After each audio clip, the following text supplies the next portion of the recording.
Assalamualaikum warahmatullahi wabarakatuh. Pada zaman Nabi Musa alaihi salam, ada seorang hamba Allah yang kerjanya mencuri.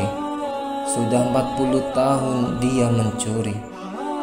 Suatu hari dia melihat Nabi Musa alaihi salam sedang berjalan. Terlintas di hatinya untuk berjalan bersama Nabi Musa alaihi salam.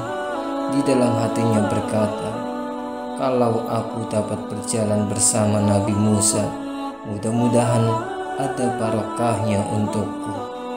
Tetapi setelah dipikirkan lagi, dia tidak jadi melangsungkan niat baiknya itu. Dalam hati dia berkata, aku ini pencuri, apa pantas pencuri seperti aku ini berjalan bersama seorang nabi? Tak lama kemudian, dia melihat seorang abid berlari-lari kecil mengejar Nabi Musa alaihi salam dari belakang. Si abid ini telah beribadah secara istiqomah selama 40 tahun dan dikenal banyak orang. Si pencuri itu berkata di dalam hatinya, lebih baik aku berjalan bersama si abid ini saja. Barangkali bisa mendapat kebaikan saat dekat dengannya. Lantas si pencuri menghampiri si abid dan meminta untuk berjalan bersamanya. Tapi ketika tampak si pencuri, si abid terkejut dan terus merasa takut. Si abid berkata di dalam hatinya, celaka aku kalau si pencuri ini berjalan bersamaku. Takut nanti rusak segala kebaikan dan amalan-amalanku. Si abid terus berlari supaya si pencuri tidak dapat mengikutinya. Si pencuri tadi terus mengikuti si abid karena hendak berjalan bersamanya. Akhirnya mereka sampai kepada Nabi Musa alaihi salam. Nabi Musa alaihi salam terus berpaling dan bersabda kepada mereka berdua, aku baru saja mendapatkan wahyu dari Allah Ta'ala supaya memberitahu kamu berdua bahwa segala amalan baik dan buruk kamu berdua telah dimansuhkan oleh Allah Ta'ala.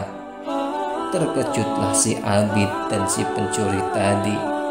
Berbahagialah si pencuri karena segala dosanya mencuri selama 40 tahun telah diampunkan oleh Allah.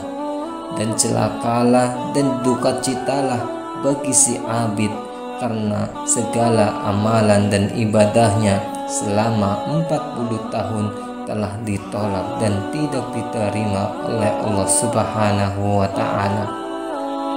Pelajaran yang bisa kita ambil, rupa-rupanya si pencuri itu walaupun kerjanya mencuri, dia tidak suka akan perbuatannya itu.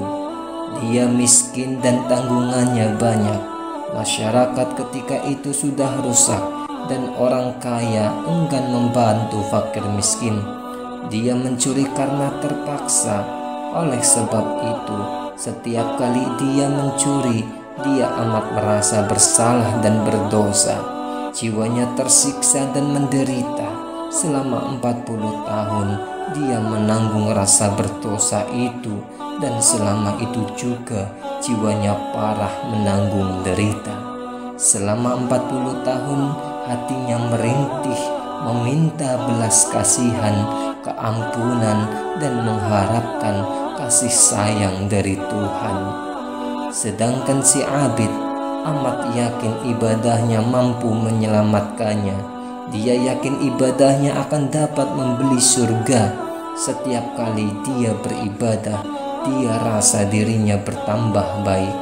Setiap kali dia beribadah, dia rasa dirinya bertambah mulia. Selama 40 tahun si abid ini mendidik hatinya supaya merasa lebih baik dan lebih mulia setiap kali dia melakukan ibadah, hingga dia rasa tidak layak berjalan bersama orang yang hina dan berdosa. Dia hanya merasa layak berjalan bersama para nabi.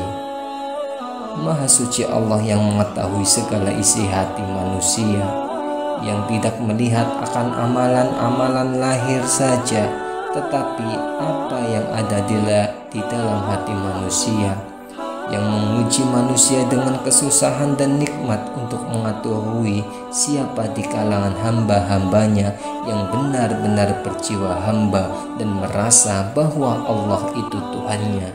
Untuk itu, kita harus selalu berhati-hati dalam bersikap, bertutur kata, selalu menjaga hati, menjaga niat, selalu rendah diri, dan tidak boleh merasa paling hebat dalam beribadah, sehingga bisa menjadi sombong dan meremehkan orang lain yang belum istiqomah dalam beribadah.